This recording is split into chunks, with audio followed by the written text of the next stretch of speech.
ঝিনাইদহ জেলা truck, tractor, covered van, tank lorry শ্রমিক ইউনিয়নের বার্ষিক সাধারণ সভা 2024 অনুষ্ঠিত হয়েছে।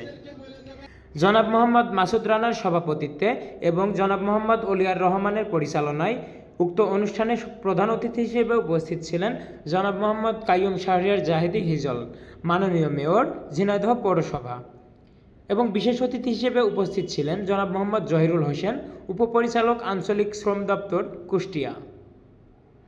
বিস্তারিত থাকছে ঝিনাই টিভির প্রতিবেদনে। আমাকে সহযোগিতা করবেন, ওখানে পৌঁছে দেবেন। পয়লা বৈশাখ উপলক্ষে উনি একটু মনোজ্ঞ সাংস্কৃতিক অনুষ্ঠানে আয়োজন। মহোদয়, আপনাদের প্রাণের দাদা ভাই স্টেডিয়ামে একটা সাংস্কৃতিক সহযোগিতা করবেন। আমি বিশেষ করে সাগর ভাই, রাহুল ভাই, মন্টু সহ এখানে আমার অলিয়ার ভাই, মাসুদ ভাই সহ সমস্ত কর্মকর্তা এবং শ্রমিক